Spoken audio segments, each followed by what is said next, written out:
हरियाणा से जुड़ी हर खबर जानने और परखने के लिए डाउनलोड करें जनमत हरियाणा ऐप। सच के अलावा कुछ भी नहीं। बीजेपी प्रदेश अध्यक्ष की घोषणा के बाद मनोहर लाल पार्ट 2 सरकार मंत्रिमंडल का विस्तार होना तय माना जा रहा है।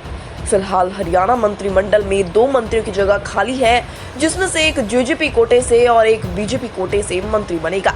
हरियाणा कैबिनेट में मुख्यमंत्री मनोहर लाल और डिप्टी सीएम दुष्यंत चौटाला के अलावा 10 मंत्री शामिल हैं। 90 सदस्यों वाली विधानसभा के आधार पर हरियाणा कैबिनेट में 14 मंत्री बन सकते हैं।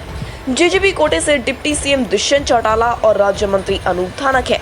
निर्दलीय विधायकों के कोटे से रणजीत सिंह सरकार में मंत्री बने हुए हैं। बीजेपी कोटे में 9 मंत्री बनाए गए हैं। फिलहाल जेजेपी के 4 ऐसे विधायक हैं जिन्हें मंत्री पद का प्रबल दावेदार माना जा रहा है। जेजेपी के घोला से विधायक ईश्वर सिंह मंत्री बनने के दावेदार हैं। बता दी, ईश्वर सिंह राज्यसभा के सांसद भी रह चुके हैं।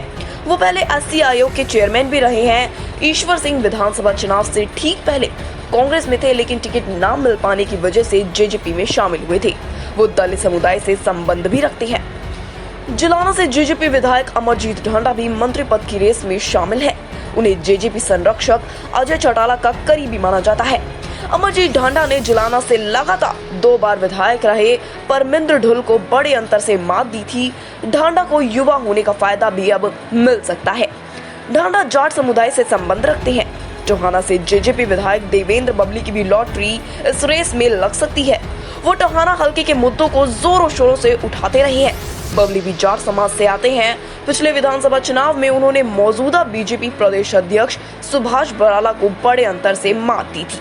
देवेंद्र बबली ने बतौर निर्दलीय सन 2014 का विधानसभा चुनाव लड़ा था और अच्छे मत हासिल किए थे, जिसके बाद वो कांग्रेस में आ गए थे। कांग्रेस में देवेंद्र बबली को अशोक तंवर का खास माना जाता था। बबली भी टिकट न मिल पाने की वजह से विधानसभा चुनाव से ठीक पहले जेजेपी में शामिल हो गए थे। दलित समाज से संबंध रखने वाले शाहबाद से विधायक रामकरण काला भी मंत्री पद की दौड़ में शामिल है। पिछले विधानसभा चुनाव में काला ने शाहबाद विधानसभा से बड़ी जीत दर्ज की थी। रामकरण काला ने पूर्व मंत्री कृष्ण बेदी को मात दी थी। काला ने सन 2014 का विधानसभा चुनाव इनेलो से लड़ा था, लेकिन काफी कम अंतर से चुनाव हार गए थे। रामकरण काला भी विधानसभा चुनाव से ठीक पहले जेजेपी में शामिल हुए थे। जेजेपी ने तो काला के लिए शाहबाद से अपने उम्मीदवार तक को बदल दिया था। कहने को तो चारों मंत्री पद के तगड़े दावेदार हैं, लेकिन देखना यह है कि इनमें से किसकी लॉटरी लगती है और कौन मायूस होता है। ब्यूरो रिपोर्ट, जनमत हरियाणा।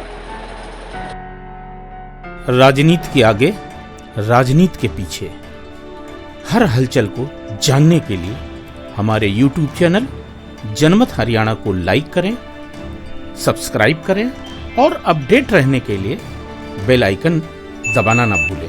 देखते रहें जनमत हरियाणा, सच के अलावा कुछ भी नहीं।